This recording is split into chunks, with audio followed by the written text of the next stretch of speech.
Okay.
Yeah, I will start. Your picture is coming on the screen. Okay, put the slide, please.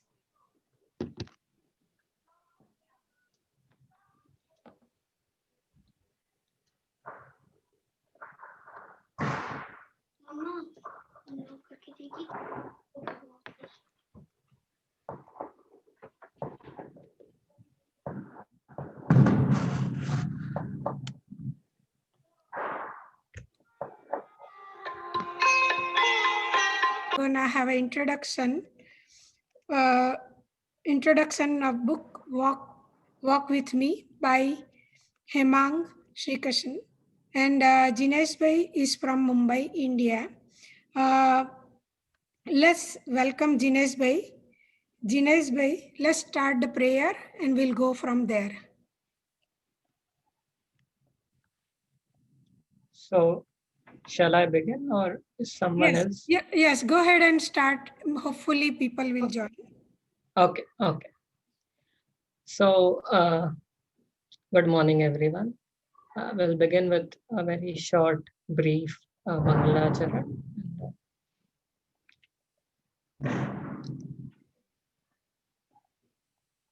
परमागमस्य जीवं निषिद्धजात्यन्तसिन्दुरविधानं सकलनयविलसितानां विरोधमथनं नमाम्यनेकान्तम्.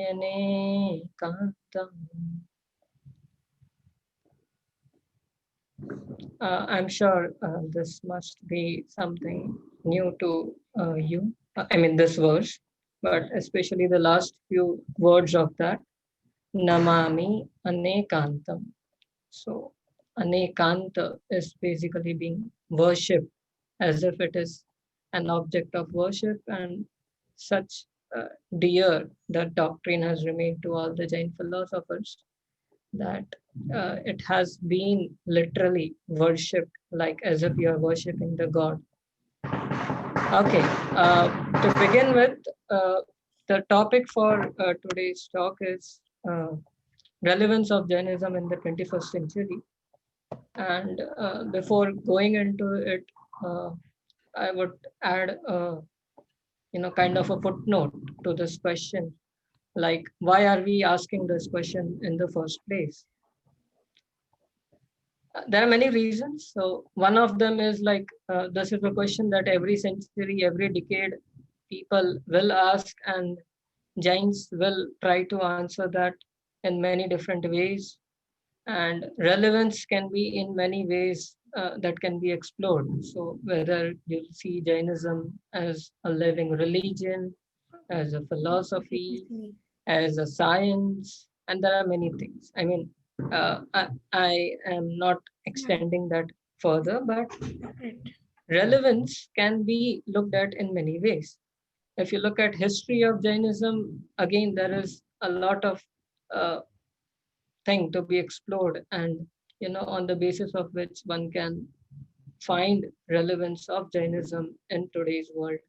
If you look at the science, whether it is biology or physics or even ecology, microbiology, consciousness studies, mathematics, I'm not sure how many of you are aware of this, but I guess you might be. There is an international conference coming up at MIT, Massachusetts in December on mathematics, on Jain mathematics. So there are many ways in which people can explore the relevance of Jainism to us, to the people around us, to the world in the 21st century. Another reason why this question becomes important, and which is that we have seen many things happening in the 21st century. Of course, pandemic is something that we are witnessing once in a time. But apart from that, whether it is advancements in science and technology or the way we live our lives, within a decade, many things change so suddenly that it's becoming very fast paced, and people are difficult to find it difficult to recognize like what was our lives maybe 20 years ago. And it changes so fast that sometimes we think maybe the future has many more things to come in our way. And it might raise questions like if something which was existent 5 years ago has been replaced today with certain new techniques and methods and inventions, how come something which was said around 2500 years ago, 2600 years ago, still holds its place, not only amongst the followers of Jainism, but across the world? I mean, there are many studies that are taking place, not only by Jains, but even by people who are not ardent followers of Jainism. So, what is it that makes it relevant? What is it that makes it relevant for me? And why should I pursue this question? In order to develop interest in studying Jainism, engaging with it, engaging with Jains, and contemplating upon many, many deep, complex philosophical topics that Tirthankaras and all the acharyas have dwelt upon. On the eve of Mahavir's moksha, like this is the day that is celebrated on behalf of Mahavir's nirvana, moksha. So uh, it is his teachings that are present today with us and which are being carried forward from one generation to another in many ways. So, what is that message of Mahavira that holds true for us? And why is it that I can still learn a lot? I can, literally uh, have many answers to most of the prominent questions that I, as a human being, have. Whether it is about the self, who am I, whether it is about what is not part of my existence, whether it is about is there an afterbirth, do I exist after this life, is it about why is this happening to me, why is this not happening with me? And there are many certain philosophical questions that we keep coming across on our day-to-day life. The dilemmas, the moral dilemmas that we have, or any such problem or question that we have, I think, and which I'm going to discuss today, uh, is Jainism has many different points, or you can say many different topics, many different concepts that enables us or anyone who has these questions to have an critical unbiased, unprejudiced analysis, examination, and arrive at one's own conclusions. I'm not sure whether this is going very simple to you or I'm making it difficult, but in case of any queries, you can always either note them down or maybe you can send me in chat. So I'll read it in between if possible. But we have a separate question answer session. Okay, moving ahead, the different areas in which I was talking about relevance, I would like to talk about philosophy as such. And it has been my area of study right since many years. I mean, it's been more than 10, 12 years since I'm studying it. So it's being a long journey, and it is going to be at least in this life, and maybe ahead as well. Now, there are certain philosophical questions. To begin with, who am I? And Jainism has many things for us to think of. If I ask you what are the main principal doctrines of Jainism, if I ask, name any few very some doctrines which are the pillars of Jainism, the names which usually come to our mind are ahimsa and anekanta and aparigraha and so on and so forth, and maybe the theory of karma and certain food habits. And unfortunately, food habits have become a very center topic whenever you discuss anything about Jainism. And in our day-to-day discourse as well, people find it very difficult to deal with such questions like why do you eat this and why not this and why that. But that is not what Jainism is and what it should be. I mean, that is not the first impression that one should get when one is looking at what is Jainism. So, if you ask me, what is Jainism and what is Jaina philosophy at its core, of course, it is Anekantavad, it is Ahimsa, but the way we look at these doctrines has to be revisited, in my opinion, because relevance is not something that I am looking for others. I mean, of course, it has to be relevant for everyone. But first and foremost, I need to find whether it is relevant for me, for my problems, for things that I encounter, for problems that I face.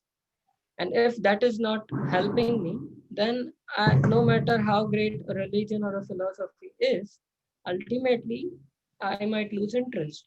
Because if it is only for the sake of others, like, causing non-violence to others or helping everyone else or not causing harm to everyone else or respecting everyone or and so on and so forth, then if I don't find it relevant to my own interest, my own spiritual well-being, then I might lose interest, or maybe it might just become a routine kind of a thing and not that great enthusiasm with which I might engage otherwise.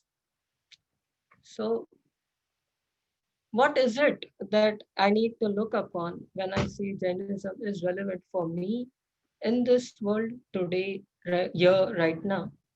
So there are those certain questions which I was trying to discuss. First one is, who am I? Of course, we all know that I am Jeev and this body is something which is different from me. But again, do we really think about these questions uh, in the proper sense of the term? Who am I? Because it's very easy to say something like we all might have experienced this, whether if some of you might have attained Jain Patshalas or seminars or conferences and any event. It's very simple for someone to say, I am Jeev and this body is not mine. But is it something that I reflect upon uh, seriously? Is it something that I can reflect and transcend my limitations and then arrive at that conclusion, which is mentioned in the scriptures, but it would be my conclusion. It won't be just the words of the scripture.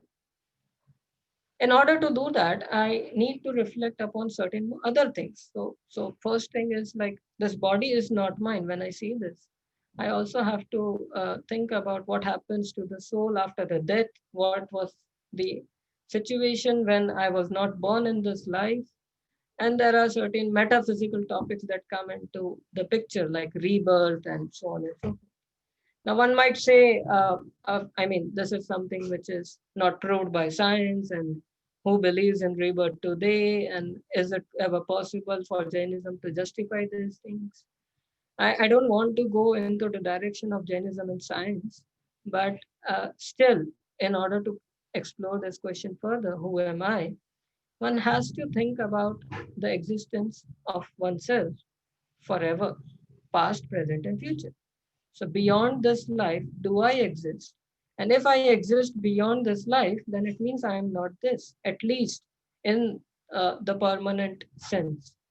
Maybe for certain situation specific context, I might say that, okay, I am this is my name, and I identify myself with many things: the body, the gender, the community, the country, and so on and so forth. But that is all for the sake of convention. Am I really these things? And if I am not this, the question arises, who am I? So the conscious being, which is something that is very evident for all our experiences. One cannot deny one's own consciousness.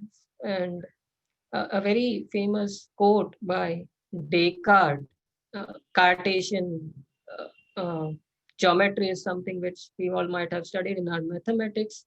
But that same philosopher, Rene Descartes, gave this quote: I think, therefore I am. And when we say that I am a conscious being, it proves my existence independent of everything which is unconscious. Because consciousness is what defines me, consciousness is what I carry along with me when I was in some other state, when I am here, and wherever I will be in the future. Now, what about the future life? Do we think about that at all? Do we see that there is a life beyond this present world scenario, uh, beyond this present mode of existence? Because ultimately, if we look at the ultimate goal of a philosophy of Jainism as a philosophy, it is moksha. But that moksha is something that is achieved, after a series of births and rebirths, and the cycle is never ending in a way. So somewhere the journey begins. Some people may attain it in that life itself, but otherwise it takes many births. So do you think that there is a possibility of my existence beyond this life? Not because Jainism says it, but do I believe in that eternal existence of myself? And for that, there are many studies that have taken place. So one can always explore all that stuff. So mm, there are people who are working in child psychology. There are scientists who are working in this field and trying to see how past life memories are able to prove the existence of the same living being in that life. In fact, there are many stories where children are able to identify even the criminal who killed them. There are many stories where people are trying to access those past life memories, and they turn out to be true, and that person has no connection with those situations right now. So this is no longer something which is a myth. It's no longer something which is completely a religious truth that scriptures say and we believe, and karma and so on and so forth. I mean, rebirth is a very verifiable thing today. Of course, we don't have access to our past births, and there are many other issues around that. But the point is, I, as a soul, exist beyond this bodily existence. Now, once I have defined myself, the further questions that I would like to raise are, what is good for me and what is bad for me? And these are two questions which can be answered only when I've answered the first one. Because if I identify myself with this bodily existence, what becomes good for me is actually good for the body and not for me. When I say I am this human being, what is bad for me is actually bad for this body and not for the soul per se. So when I say I am Jiva, which is beyond this physical existence of the body, the two other questions are, what is good for me and what is bad for me? And these are very simple questions, but we need to think about them. And if you ask Jainism, there are certain universal problems that are enumerated, and which are problems no matter in which uh, point of time we are in, and no matter in which location of the universe we are in. And those problems are, these are some technical terms, but I'll give translations as well. Mithyatva. I hope some of you might have heard it. I'll write down the spellings in the chat if required. So basically, it is false belief, and Mithyatva is false belief. False belief regarding these three questions in a very simple language that I'm trying to say right now. Who am I? What is good for me? What is bad for me? If I believe something which is good for me, let's say, for instance, uh, uh, I mean, starting from a degree to a job to a very well earned income, family, status, anything. If I consider these things as something which are good for me, then I'm not thinking about myself as soul. So, suppose today, if I ask you, uh, what is a good place to visit? How do you define good? When I ask, uh, which are good clothes that I can put on? How do you define good over there? Is good something that is pleasurable to everyone? Is good something that gives pleasure? Is good something that is giving pleasure to everyone else but not me? Is good something that gives pleasure to me and not to everyone else? So we need to think what is good and what is good for me as a soul. And there are certain problems. So it comes, the answer to what is good comes by reflecting upon what is bad for me.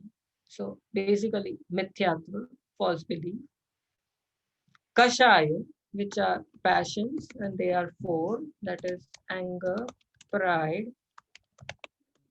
deceit, sorry, and greed, which I guess you might have come across somewhere in your discourses.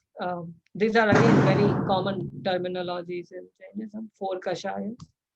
And these are universal problems. I mean, no matter wherever we are, if a person is unhappy, if a person is sad, it has to be either of these, no matter how bad the situations are.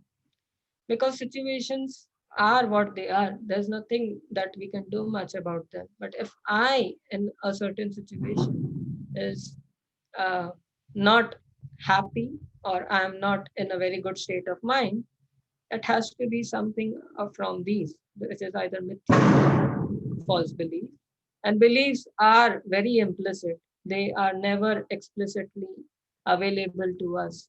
So when I ask you today, right now, um, let's say, what is it that you aspire for yourself to become in the coming next, say, a decade or 15 years, 20 years down the line? Of course, our goals are usually defined in terms of what we want to do in our life. But do we take into account that this is something which is limited to this existence as a human being? Am I thinking of the spiritual well being of myself, which is beyond this material world, wealth, and status, and society, and the ways in which we try to, uh, find ourselves? We usually get lost, and we, well, until and unless someone appreciates our work, someone gives credit towards certain things, and so on and so forth, we find it very difficult to gain uh, satisfaction out of what we do. So the point is to reflect on these certain questions, via which I can make the doctrines of Jainism relevant to me. When I say what is good for me, what is bad for me, it has a further expanded list as well. So, in terms of these negative thoughts or beliefs or concepts, starting from mithyatva, which would be the first thing that one has to take care of, it goes down to anger, pride, deceit, like cheating someone, or even greed. And there is greed for many things, and not only the wealth. But again, it has another list as well, which includes the five sins, which is uh, violence, falsehood, um, hinsa, asatya, cha, uh, anartha, steya, And these are Sanskrit terms, but I'm trying to make sure that. So, okay, so theft, and then you have adultery and possession. And again, there are dimensions to all these. So, speaking angrily, acting in a state of anger, and having anger in our minds are three different things: man, vachan, and kaya. Same with all of them. So when I am committing an act of violence, whether to myself or to anyone else, it can happen at these three levels. So one may easily identify the actions or even the words, but what exactly is going on in my mind is something that only I have access to. And we are very great in, masking ourselves, in trying to hide what we are from the people, from uh, from everyone else. I mean, the entire social media, where we try to portray ourselves as something which is all good, and we never do anything bad, and if we do, we never post it, or we don't allow anyone to post it. It's all something where we don't allow people to have access to what is going on in our minds, what are our thoughts. And unless we reflect upon them, unless we identify them, there's no way that we are going to get rid of them. And it's with respect to all. So whether it is uttering a lie, and it's becoming very common nowadays. I mean, we don't even feel that we lied to someone. People might say, oh, it was just out of fun, and I was just joking. And sometimes people misinterpret, out quoting someone out of context. All of these are, kind of uttering a lie. Because when I am misinterpreting someone, when I am taking someone's word out of context, it is in a way uh, not being true to those words. Theft is again of many kinds. Adultery, possessions that we have, that we try to keep on procuring again and again and running towards them. Basically, these are the list of problems that Jainism presents to us to reflect upon. And any other problem can be subsumed under this. You name them, and it's very easy to derive out of these. Even the pandemic, I mean, uh, uh, to say that it is a problem is, I mean, a very generalized thing. One cannot say that it's a problem unless we are trying to define what do we mean by that. I mean, there is a pandemic of fear more than the pandemic of COVID, and everyone is living with fear. Now, how do you deal with that? And there are many researches that have taken place in the last 6 months, and psychologists and scientists and everyone, like how fear is dominating lives of people, and people are depressed and so on and so forth. So these are certain problems which Jainism says that I need to reflect upon, and they are the ones that are responsible for my misery, and they are the ones, if I take care of them, I can become happy. So what is good for me? Basically, the answer to that question will be right belief. Getting rid of these passions, getting rid of these sins, will eventually turn out to be something which is good for me as a soul, and not me as this human existence. Now, moving ahead a little bit, and I think we have maybe a few more minutes, uh, 5 minutes, I think. You have And very, then I'll, because they want to ask the questions. yeah.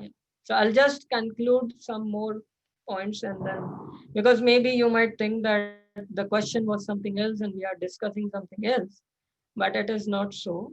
Uh, why I called this relevance of Jainism in the 21st century, and with which we began, the question which I raised initially was, how come something which was said around 2600 years ago still finds its relevance uh, to all those who are looking out for it? Eventually, what matters is, if it is uh, working at the individual level, it will work at the global level. So it goes from individual to local to regional to society, community, and then to the other bigger classes. So instead of looking at how Jainism can deal with the problems of the 21st century, I would better try to focus on my problems and deal with them.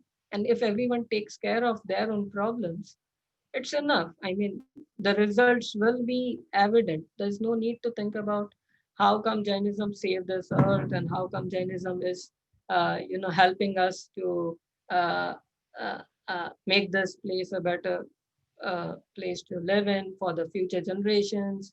I mean, these are very, very big questions. Unless we sort out these things at the ground level, wherein I can make Jainism work for my own well being, it's irrelevant whether Jainism works for everyone else or not. I mean, it doesn't make any sense if I say that Jainism is the religion of the 21st century, and I myself am grappling with these problems. I myself am, living a very life of a depression or any and mithyatva is basically a technical term for depression. So anyone who, I mean, it's a very generalized statement, but yeah, it is in a way a kind of a state of depression because I am trying to see things the way they are not. I'm trying to see them in ways which I want them to be instead of looking at them as they are.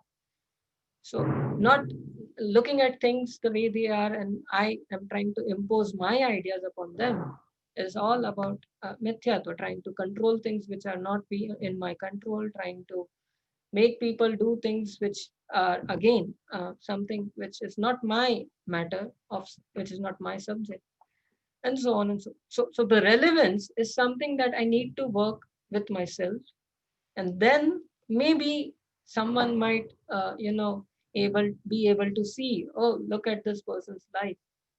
Because ultimately when you look at Mahavir, uh, the life that Tirthankaras live, the Acharyas live, is not something that they are doing it for anyone else. Eventually it comes down to their own well-being. So it's not something that we need to teach to the universe that, Jainism is so great and come and learn, and we are the followers of this, and we have, kind of a copyright to certain things, and you don't have this. It's not about that.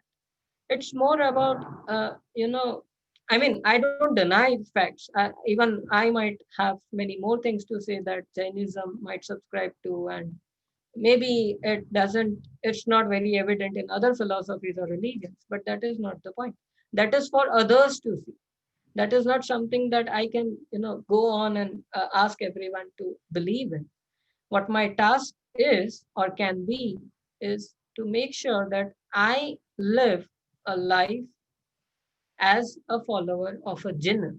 And it's not about what I eat, what I don't, what I do, what I don't. It all starts from these core problems that I have to grapple with on a day-to-day basis. Okay, I'm not sure how much I was able to convey what I exactly had in mind, but I think I'll stop here and I would Jinesh, like to you did take questions. excellent job. Very, very happy. Now we are gonna have some people might have a question. If they can start writing, then Jinesh Bhai will try his best to give the answer. Yeah, Or any question. I mean, I'm, you can uh, even ask the question. yeah. Um, Anybody has any question, please start asking. We don't have too much time.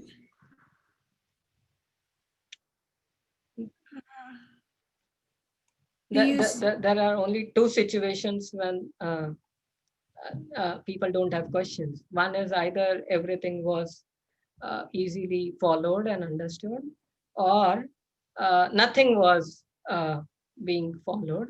And I assume it was the first one. Anyways, I think I have someone. I think okay. yes. Looks like nobody has a question written. Okay, yeah, I have one.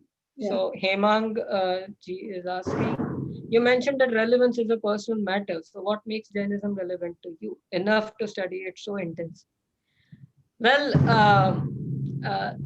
I am into this at a professional level now. I mean, it will be my professional life as well, wherein I will be studying, reading, writing, and maybe teaching. And it has to be like that. And I have chosen this. So, what makes it so important for me?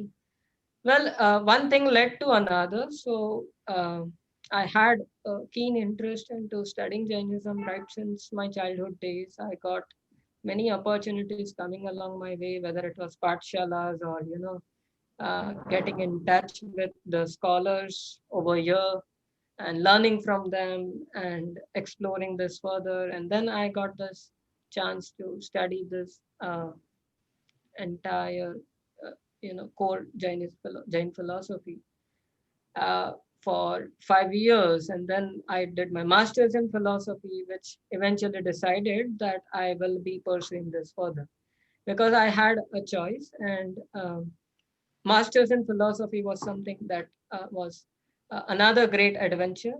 And right now, PhD on Anekantavad. I haven't talked about it at all because I have many things to say, but I'll save them for some other day. But PhD is again a very fruitful adventure right now. So basically, I enjoy studying the scriptures and making them deal with me. I like to engage with it, and it's never ending in a way. There's a lot to explore, reflect upon, write, think, and so I enjoy. That's it. That's the one line answer that I can summarize. When it comes to social media, what is your standpoint on use and Jainism? Uh, See, for me, it depends on what purpose are we using it for. I mean, there's nothing wrong, so to say. I mean, using social media, there's nothing right as well. But if I have a relevant purpose, if I'm going to a social media website for a particular purpose, let's say someone is having a business and that person has to promote a product, social media becomes a tool for that. If someone, even let's say, not only business, I mean, even our religion or philosophy, social media can act as a tool for that. But again, I would like to say that at a certain age, it is something which is altogether irrelevant. Like, let's say around till 15, 20, I think, which is a very higher number by what people are living in today's world. But I think till 15 or 20, I don't see any particular use of social media. Maybe beyond that, after graduation, it might have a major role whenever we want to explore different fields, connect with people. But otherwise, I mean, one can balance it because we are not right now in the stage of, a Mahavrati or someone who has taken Diksha. And we are living this life of householder, Grahastha, Shravaka, Shravika, Dharma. So we cannot, of course, we can restrict, we can limit the use, and we can make sure that it is optimized to a great extent.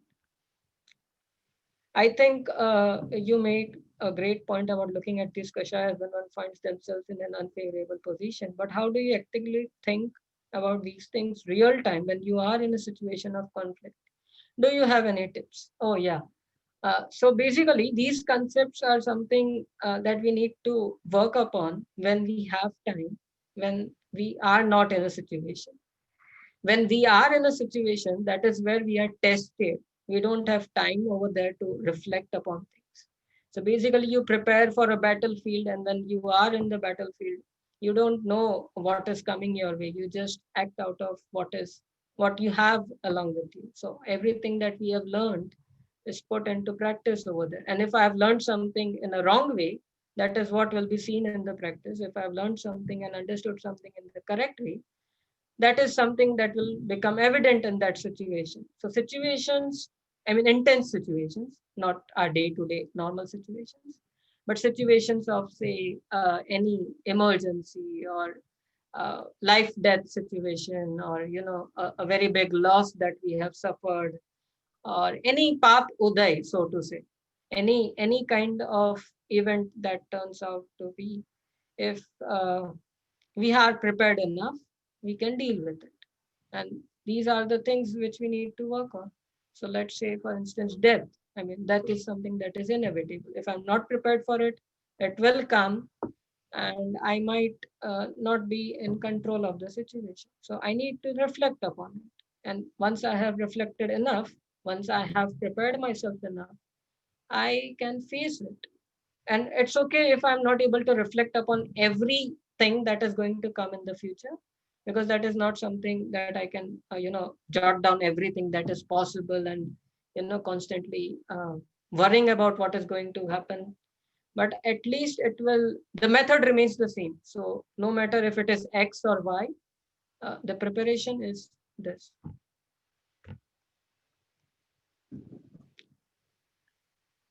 Do you see any questions? Yeah. Do you have suggestions for a first scripture for 30 to 40-year-old Jains that want to study deeper in English? Well, this is a question that I deal with very often. And see, the problem in English is academicians write in their own scholarly tone, which, takes time to grapple with, to make sense of it, and to follow how they are going with it. And laypersons who are not well trained enough either in English or in Jainism, and when they are writing something, I am skeptical about many things that are existent today. So I personally would recommend you to read the original literature, the agamas, the scriptures of the acharyas, one by one. And there are English translations of many of them. With respect to secondary sources, of course, not everything is unreliable, but I would say that we must be cautious when we are reading certain secondary sources, whether it is by academic scholars of Jainism or it is by someone who are not so much into it. Like people do write, but uh, being professionally involved into it for a number of years makes a difference. Maybe I have many plans, so uh, in case I engage with something. But I would suggest that scriptures are very easy to follow. We shouldn't think that, oh, they are in Prakrit or Sanskrit and I might find them difficult. Everything is difficult in that sense, but try to engage with the primary sources. And then you can always discuss with our colleagues, or even I am open for any discussions further, or with anyone you might find comfortable you might be comfortable in. But um, I don't have anything specific to recommend in English as a secondary source right now. Um, I don't think I see any more questions, right? Okay, looks like the way you told us that we are hoping that they all understood whatever you are saying. And we are concluding your session. Thank you very much, Jinesh Bhai. You did a great job. Excellent, excellent. And we are gonna look forward to see you again sometime in future.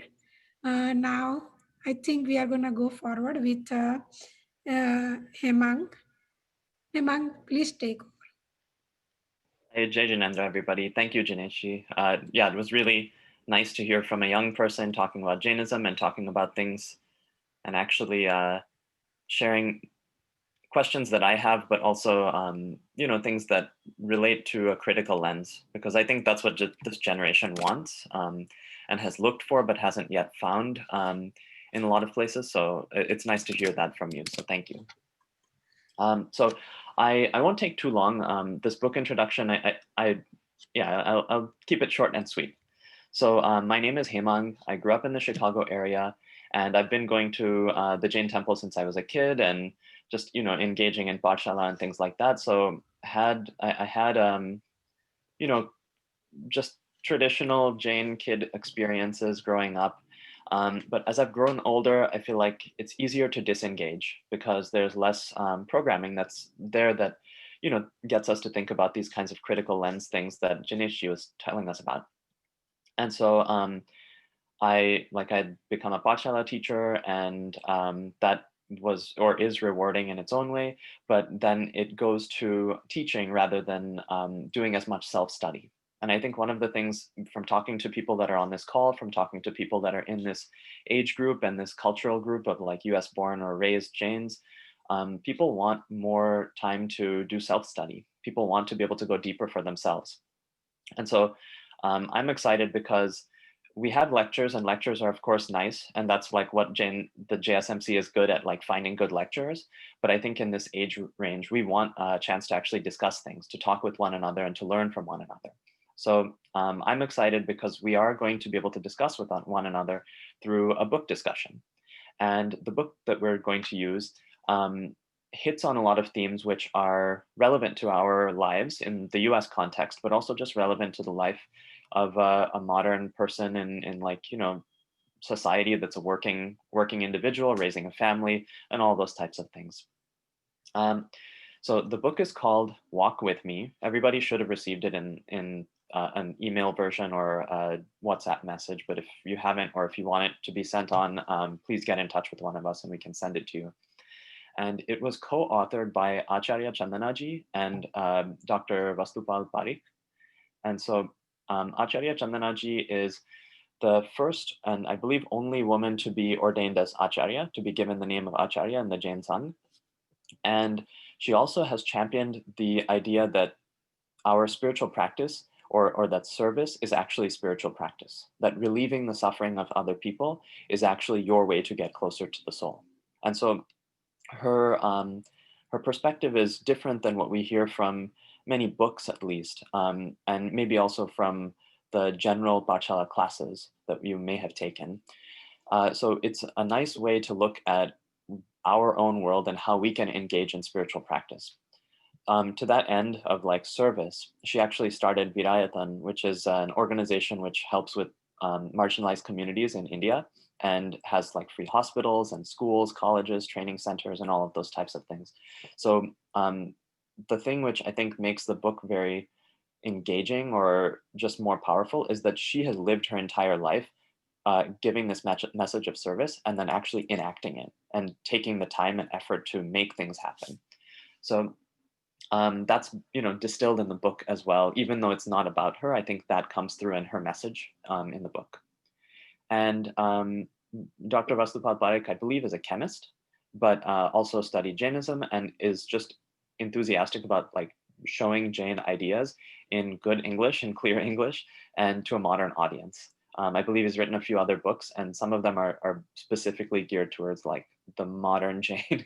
So, I think one of the titles is actually something like Modern Jain. So it's just nice to have a text which we can read, is easy to follow, and has good messages. And the other really nice thing is the book has a lot of, the unique thing is it's actually from the first person perspective of Gautam Swami at his time as a disciple of Mahavir Swami. So it's a really different look at the stories that we're used to, a different look at the people we're used to. The writing is in such a way that it's a little bit colloquial, it's a little bit less formal.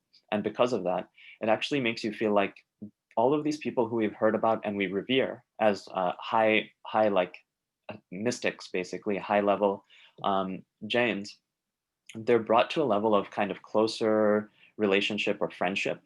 And I think that's another thing. Seeing the messages in this way from this book in a way that connects to us, but is also feels like it's a more simple relationship or a closer connection to us, helps us enact those things.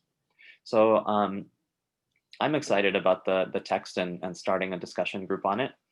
What else did I want to say? Oh yeah, Walk With Me shows Mahavir Swami as a revolutionary of social justice, of like helping out oppressed people, oppressed women, oppressed caste system, and also all living beings.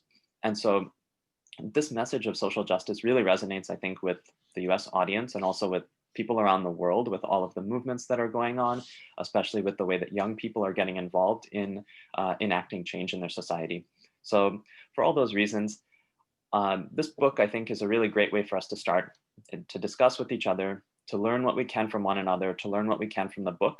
And as Jinesh ji just said, to ask those questions of what makes this relevant to me in my own context, and then talking with one another so that we can put our thinking to the test. So I hope that you'll join us. We are going to send out a date and time for the first session by email.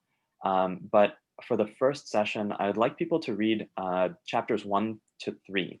It's a very simple read. I think a lot of people could read this in a single day if you just set aside an afternoon, and you could read the entire book in a day. But chapters 1 to 3 should be quite manageable. And I think people will enjoy the book and the discussion that we have. So if there's any questions, I'm happy to take them. Or if anybody has anything to add, that would be great.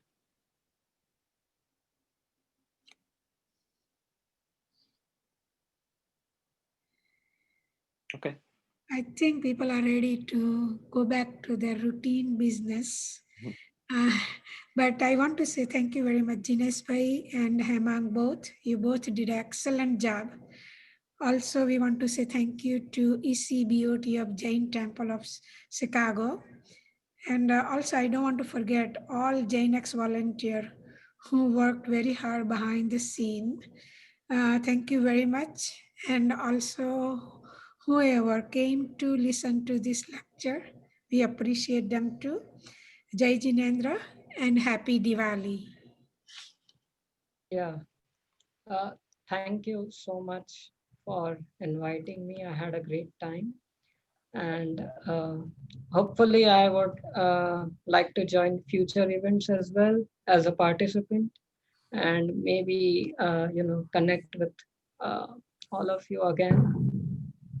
Thank you for being here. So I had a great time, and I think uh, Hemangji was actually asking about the first scripture, and I took it as a book in English as a secondary source.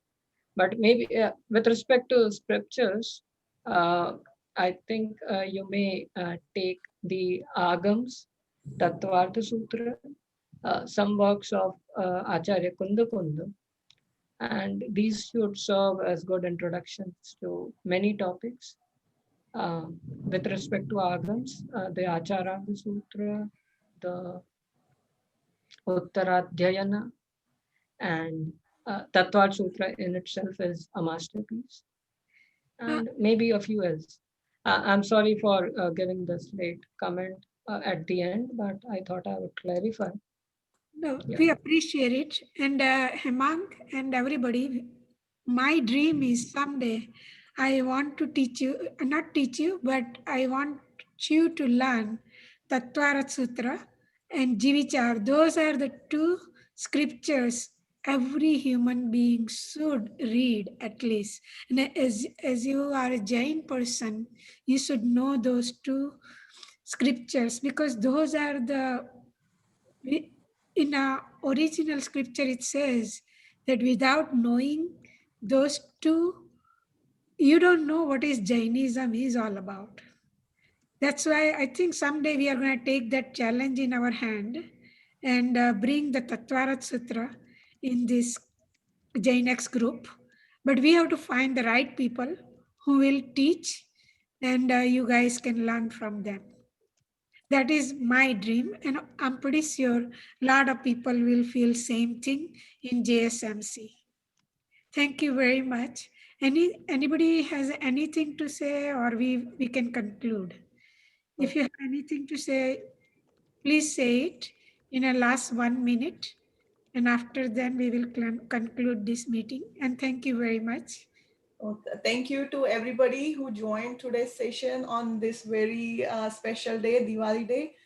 Wish you happy Diwali. Thanks for your time, and I hope you learned some great things today from Jinesh ji's speech. It was really nice. It made me think. And Hemang, you have started a great activity today. We just hope to join the next session and study your book. So thank you very much for everybody's time. Thank you, Mayriben, for planning this on Diwali Day. Thank you. Thank you all of you. Jinesh bhai.